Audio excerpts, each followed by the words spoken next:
ಎಲ್ಲ ನನ್ನ ಆತ್ಮೀಯ ವೀಕ್ಷಕರಿಗೆ ಹೇಮಾದ್ರಿ ಕಿಚನ್ಗೆ ಸ್ವಾಗತ. ಎಲ್ಲರೂ ಹೇಗಿದ್ದೀರಾ? ನಾನು ಚೆನ್ನಾಗಿದ್ದೀನಿ. ಮೊದಲನೇ ಸಾರಿ ನನ್ನ ಚಾನಲ್ ನೋಡ್ತಾ ಇದ್ದರೆ ಮರೆಯದೆ ಸಬ್ಸ್ಕ್ರೈಬ್ ಮಾಡ್ಕೊಳ್ಳಿ. ಪಕ್ಕದಲ್ಲಿರೋ ಬೆಲ್ ಐಕಾನ್ ಒತ್ತಿ. ಇದರಿಂದ ನಾನು ವಿಡಿಯೋ ಹಾಕಿದ ತಕ್ಷಣ ನಿಮಗೆ ನೋಟಿಫಿಕೇಷನ್ ಬರುತ್ತೆ. ನಾನಿವತ್ತು ವಿಂಟರ್ ರೆಸಿಪಿ ಅವರೆಕಾಳು ಸೀಸನ್ನಲ್ಲಿ ಹಿತಕಿದ ಅವರೆಕಾಳು ಸಾರು ಮಾಡದೇ ಇರೋಕ್ಕಾಗತ್ತಾ? ಹೌದು, ಬನ್ನಿ ನಾನಿವತ್ತು ಹಿತಕಿದ ಅವರೆಕಾಳು ಸಾರು ಹೇಗೆ ಮಾಡೋದು ಅಂತ ತೋರಿಸ್ತಾ ಇದ್ದೀನಿ.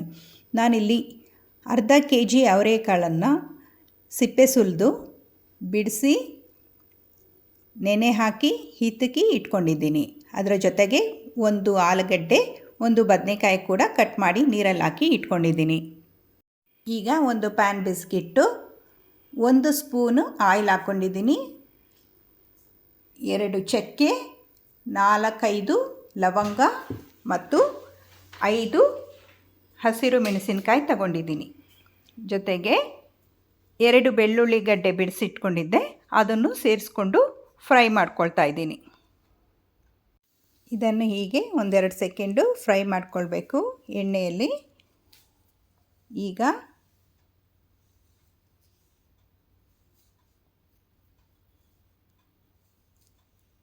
ಇದಕ್ಕೆ ನಾನು 1 ಸ್ಪೂನು ಧನಿಯಾ ಸೇರಿಸ್ಕೊಳ್ತಾ ಇದ್ದೀನಿ.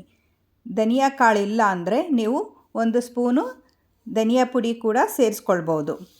5-6 ಬ್ಯಾಡಗಿ ಮೆಣಸಿನಕಾಯಿ ಸೇರಿಸ್ಕೊಳ್ತಾ ಇದ್ದೀನಿ. ಅದನ್ನು ಹಾಕ್ಕೊಂಡು ಚೆನ್ನಾಗಿ ಫ್ರೈ ಮಾಡ್ಕೊಳ್ತಾ ಇದ್ದೀನಿ.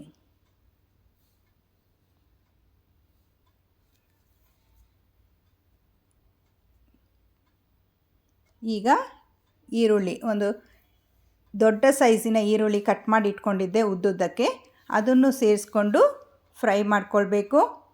1 ಸ್ಪೂನು ಗಸಗಸೆ ಸೇರಿಸ್ಕೊಳ್ಬೇಕು. ಎಲ್ಲ ಸೇರಿಸ್ಕೊಂಡು ಚೆನ್ನಾಗಿ ಹುರ್ಕೊಳ್ಬೇಕು. ಈಗ ಇದಕ್ಕೆ 1 ಕಪ್ಪು ತೆಂಗಿನಕಾಯಿ ತುರಿ ಸೇರಿಸ್ಕೊಳ್ತಾ ಇದ್ದೀನಿ. ಕಡಲೆ 2 ಸ್ಪೂನ್ ಸೇರಿಸ್ಕೊಂಡಿದ್ದೀನಿ. ರೀತಿ ನಾವು ಫ್ರೆಶ್ ಆಗಿ ಹುರಿದು ಮಾಡಿದರೆ ಸಾಂಬಾರು ತುಂಬ ಟೇಸ್ಟಿಯಾಗಿ ಬರುತ್ತೆ. ಈಗ ಇದಕ್ಕೆ ನಾನು 3 ದೊಡ್ಡ ಸೈಜಿನ ಟೊಮೆಟೊ ಸೇರಿಸ್ಕೊಳ್ತಾ ಇದ್ದೀನಿ. ನಾವಿಲ್ಲಿ ಹುಳಿಗೆ ಟೊಮೆಟೊ ಮಾತ್ರ ಸೇರಿಸ್ಕೊಳ್ತೀವಿ, ಯಾವುದೇ ಥರದ ಹುಣಸೆಹಣ್ಣು, ನಿಂಬೆ ರಸ ಹಾಕೋದಿಲ್ಲ. ಟೊಮೆಟೊ ಹಾಕ್ಕೊಂಡು ಚೆನ್ನಾಗಿ ಫ್ರೈ ಮಾಡ್ಕೊಳ್ಬೇಕು. ಇದು ಆರಿದ ನಂತರ ಒಂದು ಮಿಕ್ಸಿ ಜಾರಿಗೆ ಹಾಕ್ಕೊಂಡು ಫೈನ್ ಪೇಸ್ಟ್ ಮಾಡ್ಕೊಳ್ಬೇಕು.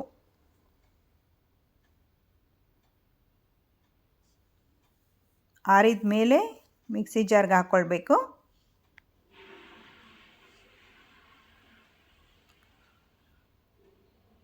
ಇದರ ಜೊತೆಗೆ ಈಗ ಸ್ವಲ್ಪ ಕೊತ್ತಂಬರಿ ಸೊಪ್ಪನ್ನು ಸೇರಿಸ್ಕೊಳ್ತೀನಿ. ಅದನ್ನು ನುಣ್ಣಗೆ ರುಬ್ಕೊಳ್ಬೇಕು. ಈಗ ಕುಕ್ಕರನ್ನು ಬಿಸಿಗಿಟ್ಟು ಅದಕ್ಕೆ 2 ಸ್ಪೂನ್ ಆಯಿಲ್ ಹಾಕ್ಕೊಳ್ತಾ ಇದ್ದೀನಿ. ಆಯಿಲ್ ಹಾಕ್ಕೊಂಡು ಸ್ವಲ್ಪ ಸಾಸಿವೆ ಸೇರಿಸ್ಕೊಂಡೆ. ಸಾಸಿವೆ ಚಟಪಟ ಅಂದಮೇಲೆ ಕರಿಬೇವಿನ ಸೊಪ್ಪು, ಆಮೇಲೆ ದೊಡ್ಡ ಸೈಜಿನ ಈರುಳ್ಳಿ ಉದ್ದುದ್ದಕ್ಕೆ ಹೆಚ್ಕೊಂಡಿದ್ದು ಅದನ್ನು ಸೇರಿಸ್ಕೊಂಡು ಫ್ರೈ ಮಾಡ್ಕೊಳ್ತಾ ಇದ್ದೀನಿ. ಅವರೆಕಾಳಿನಲ್ಲಿ ಫೈಬರ್, ವಿಟಮಿನ್ಸು, ಮಿನರಲ್ಸು ತುಂಬ ಹೇರಳವಾಗಿರುತ್ತೆ. ಪ್ರೋಟೀನ್ ತುಂಬ ರಿಚ್ ಆಗಿ ಇದರಲ್ಲಿ ಇರುತ್ತೆ. ಇದರಿಂದ ನಮ್ಮ ಗಟ್ ಹೆಲ್ತು ತುಂಬ ಚೆನ್ನಾಗಿ ಕೆಲಸ ಮಾಡುತ್ತೆ. ಮತ್ತು ಅವರೆಕಾಳಿನಲ್ಲಿ ಮೆಗ್ನೀಷಿಯಮ್ ಇರೋದರಿಂದ ಇದು ಬ್ರೈನ್ ಹೆಲ್ತ್ಗೆ ತುಂಬ ಒಳ್ಳೆಯದು. ಅದಕ್ಕೆ ನಾವು ಚಳಿಗಾಲದಲ್ಲಿ ಅವರೆಕಾಳು ಸೀಸನಲ್ಲಿ ಅವರೆಕಾಳಿನ ಅಡುಗೆಗಳನ್ನು ಮಾಡಿಕೊಂಡು ಹೆಚ್ಚಾಗಿ ಸೇವಿಸಬೇಕು. ಅವರೆಕಾಳು ತುಂಬ ರುಚಿಯಾಗಿರುತ್ತೆ. ಎಲ್ಲರೂ ಇಷ್ಟಪಟ್ಟು ತಿಂತಾರೆ. ಮಕ್ಕಳಿರ್ಬೋದು, ದೊಡ್ಡವರು ಇರ್ಬೋದು, ಎಲ್ಲರೂ ಇಷ್ಟಪಡ್ತಾರೆ. ಈಗ ಅವರೆಕಾಳು ಹಾಕ್ಕೊಂಡಿದ್ದೀನಿ. ಅವರೆಕಾಳು ಜೊತೆ 1 ಬದನೆಕಾಯಿ ಕೂಡ ಕಟ್ ಮಾಡಿ ಇಟ್ಕೊಂಡಿದ್ನಲ್ಲ, ಅದನ್ನು ಸೇರಿಸ್ಕೊಂಡಿದ್ದೀನಿ. ಅದನ್ನು ಎಣ್ಣೆಯಲ್ಲಿ ಚೆನ್ನಾಗಿ ಫ್ರೈ ಮಾಡ್ಕೊಳ್ಬೇಕು. ಮತ್ತೊಂದು ಆಲೂಗಡ್ಡೆ ಸೇರಿಸ್ಕೊಳ್ತಾ ಇದ್ದೀನಿ. ಆಲೂಗಡ್ಡೆ ಬದನೆಕಾಯಿ ಆಪ್ಷನ್, ನಿಮಗೆ ಬೇಕಾದರೆ ಮಾತ್ರ ಸೇರಿಸ್ಕೊಳ್ಬೋದು, ಇಲ್ಲ ಅಂದರೆ ಸ್ಕಿಪ್ ಮಾಡ್ಬೋದು. 1 ಕ್ಯಾಬೇಜ್ ಕೂಡ ಇಟ್ಕೊಂಡಿದ್ದೆ, ಗಡ್ಡೆಕೋಸು, ಅದನ್ನು ಕಟ್ ಮಾಡಿ ಇಟ್ಕೊಂಡಿದ್ದೆ, ಅದನ್ನು ಸೇರಿಸ್ಕೊಳ್ತಾ ಇದ್ದೀನಿ. ನಾವು ಕಾಳುಗಳ ಜೊತೆ ಹೀಗೆ ತರಕಾರಿಗಳನ್ನು ಸೇರಿಸ್ಕೊಂಡ್ರೆ ನಮಗೆ ಹೆಲ್ತ್ ವೈಸ್ ತುಂಬ ಒಳ್ಳೆಯದು. ಡಯೆಟ್ ಮಾಡೋರಿಗೆ, ಹೆಲ್ತ್ ಮ್ಯಾನೇಜ್ ಮಾಡೋರಿಗೆ ಅವರೆಕಾಳು ಒಂದು ಉತ್ತಮ ಆಹಾರ. ನಾನೀಗ ಮೊದಲೇ ರೆಡಿ ಮಾಡಿ ಇಟ್ಕೊಂಡಿರೋ ಅಂಥ ಮಸಾಲೆಯನ್ನು ಈಗ ಸೇರಿಸ್ಕೊಳ್ಬೇಕು. ಅದನ್ನು ಚೆನ್ನಾಗಿ ಫ್ರೈ ಮಾಡಬೇಕು. 1-2 ಸೆಕೆಂಡ್ ಫ್ರೈ ಮಾಡಿದರೆ ಸಾಕು, ಇಲ್ಲಾಂದರೆ ಎಲ್ಲ ತಳ ಹಿಡಿಯುತ್ತೆ. ಫ್ರೈ ಮಾಡಿ ಮಿಕ್ಸಿ ಜಾರಿಗೆ ನೀರು ಹಾಕ್ಕೊಂಡು ಅದನ್ನು ಸೇರಿಸ್ಕೊಂಡು ನಮಗೆ ಯಾವ ಕನ್ಸಿಸ್ಟೆನ್ಸಿ ಬೇಕು ಸಾಂಬಾರು ಆ ಕನ್ಸಿಸ್ಟೆನ್ಸಿಗೆ ನೀರು ಸೇರಿಸ್ಕೊಳ್ಬೇಕು. ನೀವಿನ್ನೂ ನನ್ನ ಚಾನಲ್ ಸಬ್ಸ್ಕ್ರೈಬ್ ಮಾಡದೆ ನೋಡ್ತಾ ಇದ್ದರೆ ಮರೆಯದೆ ಸಬ್ಸ್ಕ್ರೈಬ್ ಮಾಡ್ಕೊಳ್ಳಿ, ಲೈಕ್ ಮಾಡಿ, ಶೇರ್ ಮಾಡಿ, ಕಮೆಂಟ್ ಮಾಡಿ. ನೀರನ್ನು ಸೇರಿಸ್ಕೊಂಡಿದ್ದೀನಿ.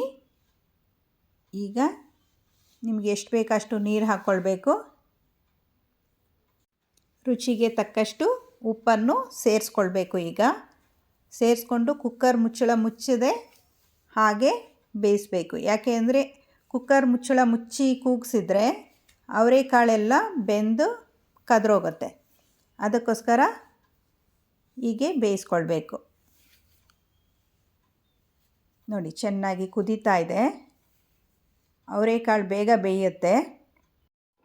ಹೀಗೆ 10-15 ನಿಮಿಷ ಕುದಿಸಿದ್ರೆ ಸಾಕು, ಬೇಳೆ ಬೆಂದಿರುತ್ತೆ ಮತ್ತು ಸಾಂಬಾರು ಕೂಡ ರೆಡಿಯಾಗಿರುತ್ತೆ.